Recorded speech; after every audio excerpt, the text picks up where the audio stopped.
Brazil. Adventure फिल्मों में अक्सर आपने देखा होगा कि किसी घने और डरावने जंगल में फंसा कोई शख्स अकेले कैसे बाहर निकलता है। लेकिन फर्ज कीजिए अगर आप अकेले ऐसे किसी जंगल में फंस गए तो क्या करेंगे। डरने से और हिम्मत हारने से कुछ नहीं होता है, और ऐसा कर दिखाया है एंटोनियो नाम के एक पायलट। प्लेन क्रैश होने के बाद लगातार 36 दिनों तक अमेजन के घने और खूंखार जानवरों से भरे जंगल में पायलट फंसा रहा और अपनी जिद की वजह से वापस निकला। आइए हम आपको बताते हैं कि पायलट आखिर कैसे जंगल से बाहर निकला। एंटोनियो, ब्राजील के एक पायलट का नाम, जिसने 29 जनवरी को अपने प्लेन के साथ उड़ान भरी थी, लेकिन अचानक कर प्लेन गायब हो गया और फिर पायलट की तलाश शुरू हो जाती है। कुछ घंटों बाद पता चलता है कि सेसना 210 प्लेन क्रैश हो चुका है और फिर पायलट को खोजने के लिए रेस्क्यू ऑपरेशन शुरू किया जाता है। लेकिन दूसरी तरफ पायलट गायब था और उसकी कोई सुराग नहीं मिल रही थी। प्लेन क्रैश होने के बाद पायलट अमेजन के घने जंगलों में फंस चुका था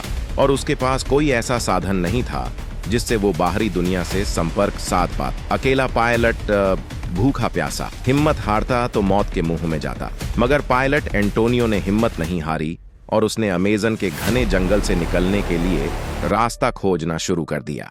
वक्त बीतने लगा और पायलट को लगने लगा कि उसे मरा हुआ मानकर अब रेस्क्यू अभियान भी बंद किया जा चुका होगा। लिहाजा पायलट के सामने अकेले किसी भी तरह जिंदा बचने की चुनौती थी। अमेजन के जंगल में अकेले फंसना मतलब मौत के साथ आंख मिचौली का खेल खेलना। मगर पायलट चलता रहा। पेट भरने के लिए पायलट एंटोनियो पक्षियों के अंडों को खा रहे थे। जंगल में फलों की कमी नहीं थी, लिहाजा फल के सहारे पायलट ने पेट भरना जारी रखा। मगर जंगली जानवरों से जिंदगी बचाना सबसे बड़ी चुनौती थी। रात के वक्त सोने के लिए वो ऊंचे पेड़ों पर चढ़ जाते थे और फिर सुबह सुबह जंगल से बाहर निकलने का अभियान शुरू कर देते थे। वक्त बीतता गया और फिर 1 महीने से ज्यादा का वक्त बीत गया। पायलट एंटोनियो के घर वालों ने अब उन्हें जिंदा देखने की उम्मीद छोड़ दी थी।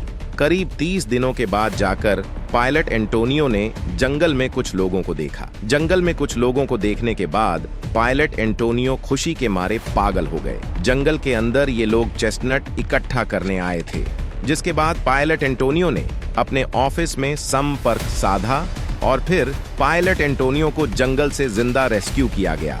36 दिनों बाद पायलट एंटोनियो अपने परिवार से मिले तो उन्हें खुशी का ठिकाना नहीं रहा। पायलट एंटोनियो जब अपने परिवार से मिल रहे थे तो इस खबर को ब्राजील की टीवी पर लाइव प्रसारित किया गया और इस दृश्य को ब्राजील के लाखों लोगों ने लाइव देखा। परिवार से मुलाकात के बाद पायलट एंटोनियो को अस्पताल में इलाज के लिए भर्ती कराया गया। उनकी स्थिति काफी खराब हो चुकी थी और वो बुरी तरह से कमजोर हो चुके थे।